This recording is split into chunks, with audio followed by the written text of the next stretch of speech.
Jake, how has this been moving going ahead of this one? Good game. They're excited, our team, I must be fair. There's nice energy. We've got, as I said to you last week, the one thing we've been talking a lot about is we want to improve every single year. Last year we lost to Toulouse in the top 16 game. This year we managed to host the top 16 game and get through to the next round of quarterfinals. And so, I mean, it's, for this group, if you consider that 3 years we play in this competition, and every year we've improved. And I'm talking about URC and 2 years in the Champions Cup. To go in your year 2, get into a quarterfinals, top 8 clubs in Europe or in this competition is obviously, it's something we're proud of. I mean, how big of a game is it? Again, obviously there was the URC final, but then this one now feels the team has matured. How big of a game? Look, I think the one thing, and I sort of always feel like I'm repeating myself to the same media all the time, but the one thing we have to learn is 2 weeks ago we were under the pump against Leinster, and we felt what it was like to have a really well-drilled team that's handled pressure, that's played in 3 Six Nations, a World Cup, played in 2 European Cup finals. And so what I'm trying to create here is that I'm trying to create a squad that can play at this intensity and this level throughout our squad. It's not just a select few. The more you can get that appreciate pressure and understand, like I mentioned to you last week as well when I came back from Leinster, when a team's got you by the throat, sometimes some coaches are reluctant to put reserves on because you think it's into the fire. I think for our growth process of where we are, I'm going to try and encourage as many times for these players to feel what it's like to have knockout pressure, to play against international players. If I look at a guy like, and I suppose the one example is, you look at a guy like Reinhard Ludwig. See how he's improved in the time, but that's because he's been exposed to be playing. He played Eben Etzebeth one weekend, and then he played another massive lock the following weekend, and then he's playing against Leinster, and maybe he plays against Ergia next week. I mean, the reality is the learnings in that are massive. Coach, do you sort of challenge these guys to replicate last weekend's performance away from it? Can they do it away from it? Well, look, I think I try and challenge them every week on performance, full stop. I think one of the things I said to you after the game this weekend was the reaction we had after getting the result we did against Leinster, and the reaction was to play like we did at home against Lyon is exactly what you want to see.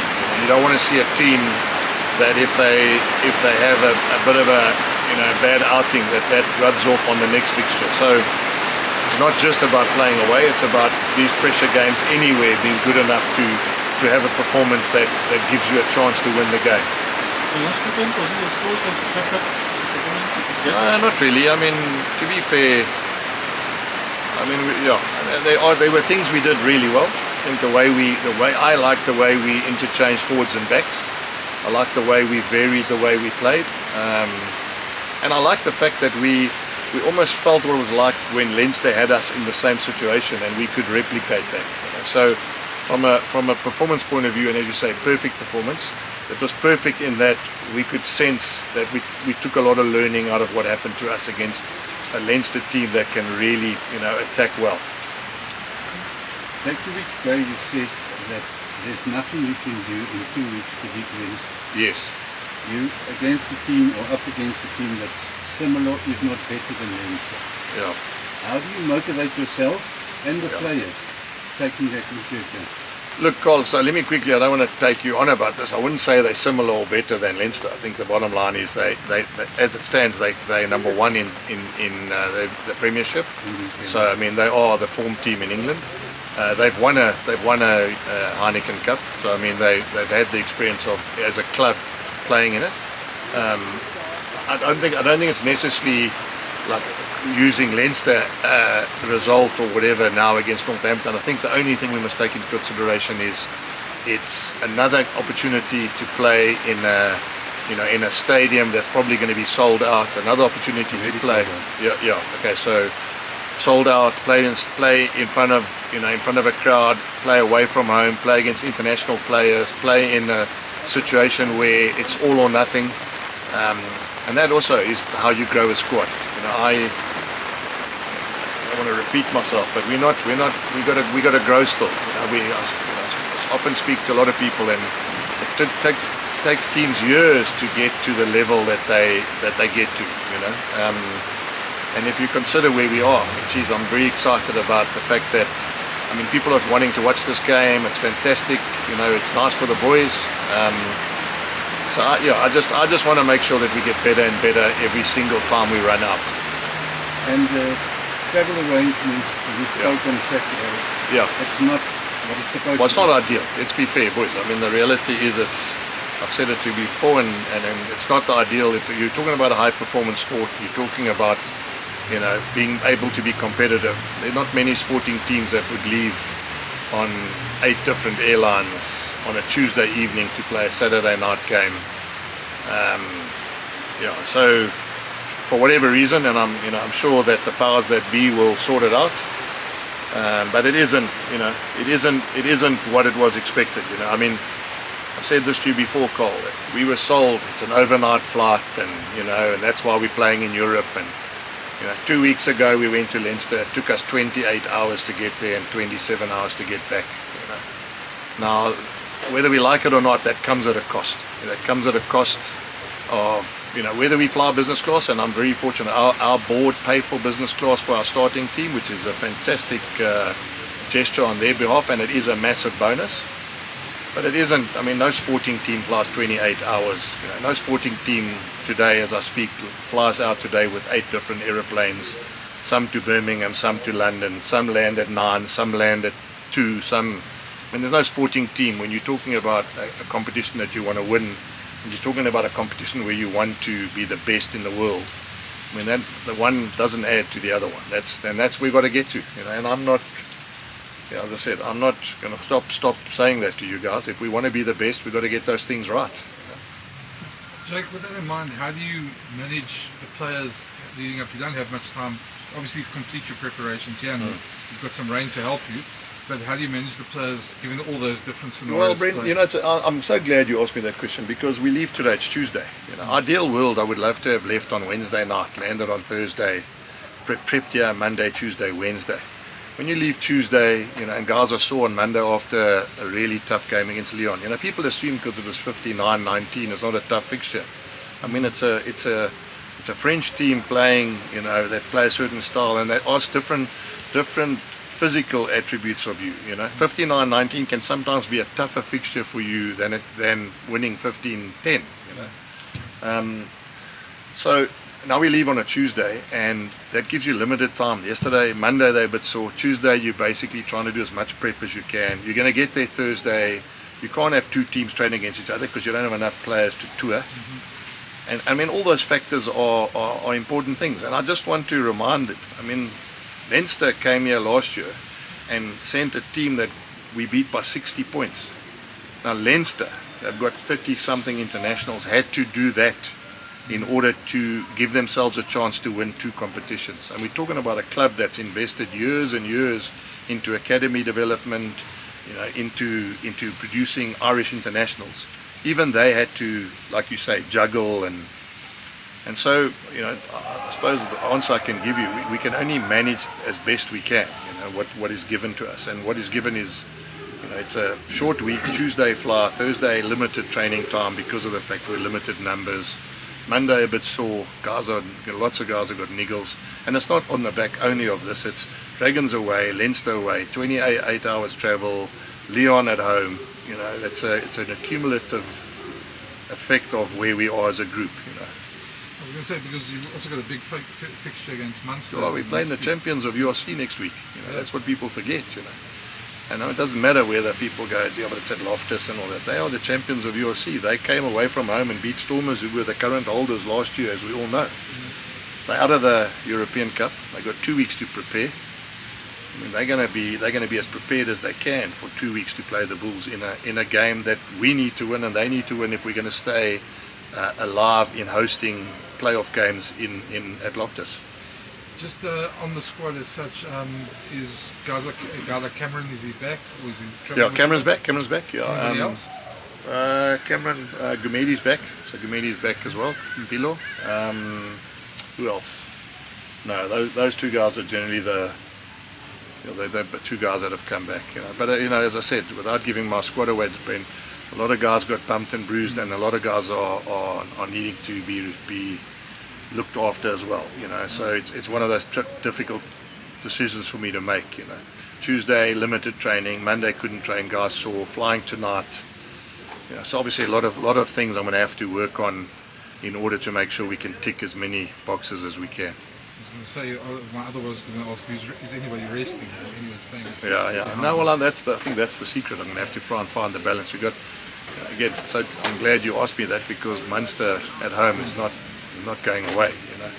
And after landing, I think it's also important to understand we land on Monday. Not only do we arrive in different times into England, we arrive different times on Monday into South Africa. So again, that means Monday, if you want to train, some land at 9, some land at 11, some come at 2. So Monday basically is also tough for us. But I think it's very important, guys, and I'm going to repeat it, Brent.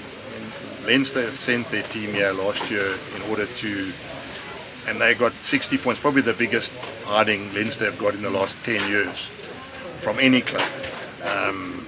And they had to do it at the expense of making sure that they can be competitive in 2 competitions. And we, whether we like it or not, we got a whatever word you want to use, but we got a clear indication of what happens at Leinster away 2 weeks ago. And as a club, it's my responsibility to make sure that we narrow that gap as quickly as we can. Just in terms of your focus, I mean, you're very well positioned in the URC. Yes. This game was sort of almost a bit of a hiccup. What are you going to focus on the URC or on this one more? What do you think is more important? I want to answer that by saying this. I want to make sure the club is as competitive as it can be every single time we run out. I want to make sure that we can become the Leinster of club rugby. And again, taking nothing away from La Rochelle, who've won it twice, Toulouse, who've won the championship 5 times. I'm saying in the modern time now, for me, Leinster, with their academy, the way they bring players through. I mean, you guys know, I watched Jacques talking about how nice it is in Ireland because of the detail and because of the way the Irish players are. I mean, Rassie has said as many times, has waxed lyrical about Irish rugby and Munster and when he was there and the learnings he got and bringing Felix Jones here. So that is, for me, is where we need to get to. And there are a lot of things that have to fall into place. I mean, I'm going to give you guys a thing to understand that. Imagine if 5 years, who's left in 5 years, was still here. So Saturday's team would be Trevor, Racing, Piers Kuman, Edinburgh, Lodiocha, Panasonic, Jason Jenkins, Leinster, R.K. Steyman, Munster, Liebenberg, Leicester Tigers. These are just Bulls players. I'm not talking about buying anyone else. Arno Botha, Leon, Ivan van Zyl, Scrum off, Saracens, Pollard, Leicester, Jan Serpentine, Montpellier, Jesse Creel, Cannon, Madosh Tambwe, Bordeaux. Now, as I said, in the old days, those guys would still be here, they'd be training here, and we'd be able to think differently I suppose I'm answering your question by that. That's where I want to get to. And when I get to that day, then I'm going to be much more comfortable that the club here is going to be where I would like the club to be. So that means John Dobson said this week you're probably about 2 or 3 years away from getting to where you want to be. Do you agree with that? Well, that's John Dobson. He's got to worry about how long it takes him. I want to make sure we get there as quickly as we can, and I just hope people understand what I'm saying to you. People look at photographs and memories, and you want to bring back the good times. And I would like to bring back the good times where the best players in South Africa are playing in their franchises. Then the answers would be so much easier for me to stand here and say which one do you take serious, how would you pick your team, how would you rest them. Those answers would be simple for me, because we wouldn't be competing against a market that's got the players on the other side of the world. One more thing, Jacob van der Walt, Henry Immelman used to those conditions. Where are they nowadays? Yeah, well, they're in the thinking this week. Yeah. Jake, just what you took out of the Northampton Leinster game from Sunday? What I have taken out, Brendan, is that Northampton are a very good team. And they're number one. They're number one in the Premiership. They play an incredible brand of rugby, and if you look at their stats, it's not just they're only good at certain things. I mean, what I meant by that is they line out strong, their defensive sets are very good, their attacking is strong, their points scored are strong. So it's not like there's one area where, you know, as I said, they just play attacking rugby or whatever. You know, they really balanced, well coached, and there's a reason why they're number one. I mean, you talk about it, they've beaten Saracens. You know, they've beaten Bath. I think they've lost to Bristol twice, which again can happen. But I think they've only lost 4 times this year. So I mean, they're a really good team. Yeah, and I mean, it was, yeah. I mean, I think that's why I think that makes that one try they scored from their own half as well. I mean, they're not just a team that sort of only do one thing. I mean, they're also quite balanced in terms of playing with their forwards and their backs. So yeah, it's another challenge we have, and it's away, and it's, you know, it's 8 o'clock at night, and it's, you know, and it's in a stadium that we all know is a nice stadium to play in. So it gives me an opportunity to sort of grow as a group. I think that's what I keep thinking to myself is, I mean, John Dobson said it, and he's right. You know, it's funny. John Dobson said that now. When I said that 3 years ago, the guys were looking at me like I was crazy. You know, I said to you, they're still going to take a while. Coach, are you in a position to sort of give us your traveling schedule? Yeah. Well, it's very simple. We leave tonight, and as I said, there's some guys going on Emirates, some guys going on Qatar, some guys going on British Airways, some guys going on Virgin, some guys going on Swiss Air, some guys going on Lufthansa. And the idea is that we get there tomorrow, and obviously logistically we've got to make sure everyone gets fetched and carried and shuttles, and then we'll arrive in Northampton tomorrow. Hopefully by lunchtime everyone should be in the hotel, and then we're going to get ready and prep Thursday with a training session. And then, as I said, difficulty comes back when we come back, because everyone has to then go back to, you know, different I wouldn't say airports, but different journeys on the way home as well. You know, some via, as I said, Doha, some via Dubai, some via Frankfurt.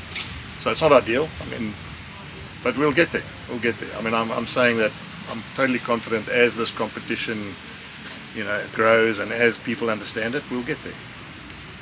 Cool. All right. Thank you.